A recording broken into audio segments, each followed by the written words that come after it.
Hey, beautiful people. Just wanted to share a verse with you guys. Well, really, it's a set of verses with you guys that I've been chewing on recently, and what it communicates about the prophetic.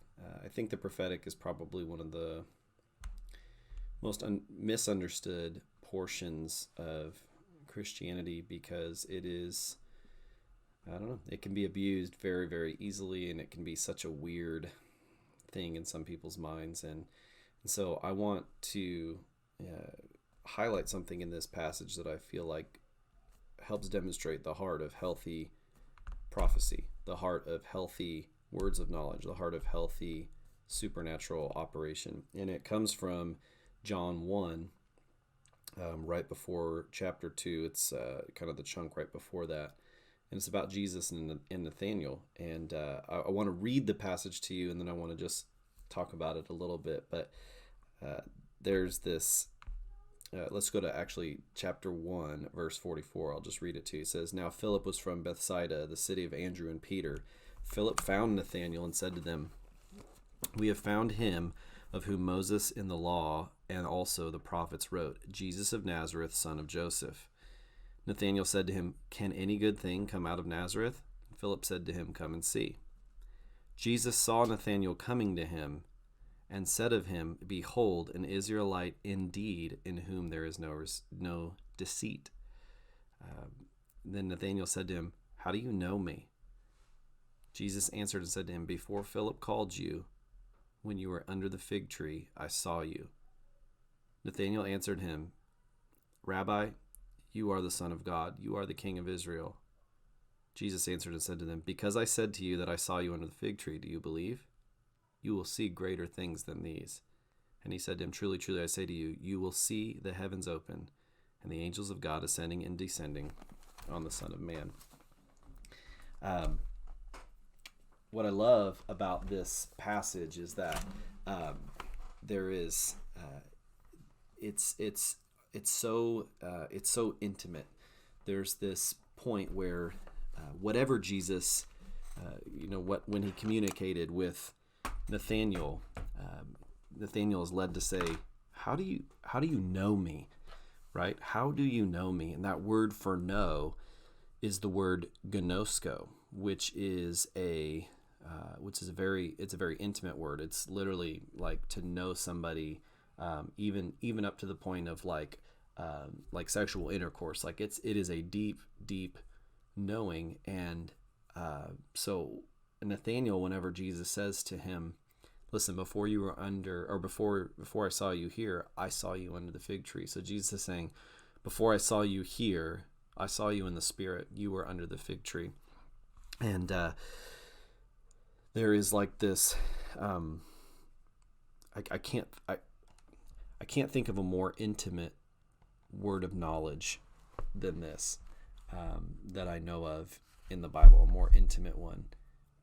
I wonder what was going on in Nathanael's mind when he was sitting under that tree. Like, what was he thinking about? Because it must have been monumental to him. It must have been, something must have happened under the fig tree, or he must have been chewing on something, because God was saying to him, Jesus was saying to him, "Look, when you were under the fig tree, I saw it. I saw you."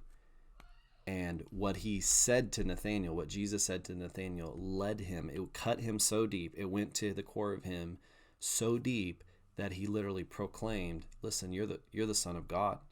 He literally proclaims his deity because Jesus gave him one little phrase, one little thing about, like a word of knowledge, a prophetic word about, "Listen, I saw you. I saw you under the fig tree."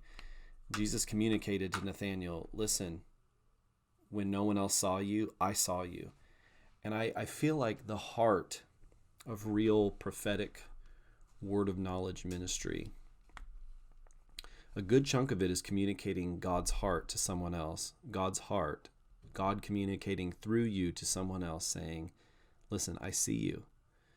Like, the point of a prophetic word, or the point of a word of knowledge, is not to impress people. It's honestly, though it does open up it does open up an opportunity for the gospel. I don't even think that's necessarily the priority. I think that what it is it's God's way of communicating through his servants to someone else. I see you. Honestly, what we all want is we want to be seen, right? Who you want to be known, you want to be seen. You are hardwired to be known and to be seen. But I think the problem that we run into a lot of times with the prophetic, and the reason why it gets so weird, I don't know if it's prophets are necessarily inclined to this or what, but the prophetic can sometimes turn into, instead of God's "I see you" to someone else, it can be us saying to someone else, "Come look at me," right? I don't want to be too negative, but we sometimes, with these gifts and the operation of these gifts, we get kind of weird about who operating in higher levels of these giftings and who God has gifted in, crazy ways. And I think it is important to glean from, people that God has gifted extraordinarily. But the foundation of the prophetic and sharing a word of knowledge is not to prove to somebody how gifted I am or how close I am with God. In fact, it has nothing to do with me at all. It has everything to do with God communicating to somebody else, "I see you." Because there is a intimacy to that. There's a not hiding in that. There is a depth to that blows past all of the surface level stuff and cuts to the heart of the matter. And when people feel seen and when they feel known, their hearts are open. And so if God gives you a prophetic word or a word of knowledge for somebody, he's tapping on the shoulder. He's whispering in your ear saying, "I want you to tell them that I see them," right? "I want you to tell them that I know what no one else knows." This is not about exposure either. It's not about exposing something, some sort of closet sin or whatever like that. The prophetic is God whispering through you to someone else, or a word of knowledge whispering through you to someone else, or whispering to someone else through you, I see you. You are seen. I feel like God is, or the reason why a lot of people burn out on the prophetic or don't stick with it is because this isn't the foundation. Really, when we look at the foundation for what the prophetic should be, what it should communicate, listen, you're seen. I've got a couple examples of this. One is one of the first prophetic words I ever heard. Was at this prophetic night at a church, and I was brand new to the things of God. I was brand new to specifically charismania, the gifts of the Spirit. And I remember this prophetic guy was there, and he called somebody out in the auditorium, and he just said, "Hey, there's somebody here. Your name is Megan, but your very close friends call you Megan." And right when he said that, this girl that was on a row on the other side, it was close, but she was maybe a row or two over from me. She knew it was her. Like it was like spotlight on her. She knew it was her, and just that one little intimate detail, and she started crying, right? And then he started just pouring into her with this prophetic ministry. And when I saw the word, I experienced this word being given to her, I felt the heart of God for her. And I'm just crying. And my mom leans over to me and he's like, "Oh, do you know her?" I'm like, "No, I don't know her." But because the heart of God was expressed there, when he said to her, "Listen, your name is Megan, but your close friends like to call you Megan," it was this thing, this intimate detail where it was God saying through this prophetic person, "I see you, I know you." And it was so powerful because it expressed the heart of God. This is what the prophetic should express. It should express, listen, no matter where you are, no matter what you've done, I see you and I know you, right? Not come look at me, right? Which is sometimes what the prophetic turns into, and it's really gross.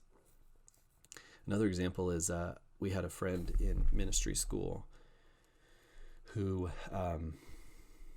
she woke up in the morning and she was doing her makeup, and I don't know if her makeup broke or she ran out of this one very specific, I think it was a color of eyeshadow, very specific, and she was just like, ugh, I know I can't buy more right now. We were in ministry school. We were all poor. But she was just like, God, I would really like some of this. I would really like more of this, and I need it, but I can't buy it right now. And no one knew. She just said it in her heart, before God. And that morning, my wife was getting ready, and she saw this makeup. She's like, I never wear this. And she's like, I think I'm going to give that to this girl. Obviously they didn't talk. My wife just caught that impression, and said, all right. And so she brought it to school and gives it to her and says, she goes, I don't know why, but I don't know. I feel like God wanted me to give this to you. And the girl who is British, she's just like, what the flip? She could not believe the kindness of God. And my wife she didn't do anything special or anything like that. She just listened and responded to God. But what did that communicate to our friend? What did that communicate? Because she never explained it to anyone. She never told anyone that this is what she needed. It was God through my wife saying, I see you. I see you and I know you. And this is what the operation of the gifts, the prophetic, this is what it should be about. And I think when it's used this way, you're going to have immense fruit, because this is the way that it was meant to be used, right? You could stand up and operate in the gifts and give crazy words of knowledge, but if it's if it doesn't express the heart of God, or it's just giving out information, to what end what does that accomplish? But if it's this heart of the prophetic that I see in this word here, if it comes from that heart, God's wanting to communicate through you, I see you and I know you. Man, look what it did for Nathaniel. Nathaniel was like, oh my gosh, you're the Christ, you're the Son of God. And Nathaniel followed him from that point on. So I just want to encourage you as people that are whatever level of prophetic that you've engaged with, or words of knowledge or anything like that, let the foundation of your heart be, this is God speaking through me. This is my chance to be a voice. This is my chance to express to somebody else God's desire to say, I see you and I know you. And that's what it's about. It's about them. It's about them. It's about expressing to them, you are seen and you are known. It's not about me. It never has been about me and never will be about me. I seek to grow in the prophetic. I seek to get stronger in how I hear, not because I want everyone to look at me. Notice Jesus said, I saw you. He didn't say, come look at me, right? Even though Jesus, of all people, could have been the one to say, look at me, right? But I seek to grow in those at a higher level. I seek to get stronger and a better understanding and hear better, so that I can more effectively express to another God's, I see you, I know you. It's never been about me. It's always been about them. And I'm growing in the gifts so that I can communicate to more people and more effectively what God has been wanting to communicate to them all along. I see you and I know you. Because when somebody feels seen and when somebody feels known, their heart becomes open. And at that point, they really get to express, or they really get to experience the heart of God. I love you guys. Hope this encourages you, especially you that are really going after the things, the gifts of the Spirit and things like that. The gifts of the Spirit, man, the foundation has to be love. So go ahead and like, share, subscribe. I really I want to reach as many people as possible with encouragement, with admonishment, with teachings. I have a whole library of teachings on my site. So I need, if people subscribe to the channel, it'll get the word out more. I want to help. I want to impart to you. I want to share with you the things that God is showing me. So I love you guys. I hope that you're healthy. Hope that you're well. And reach out, send me a message. Let's chat, and we'll talk soon.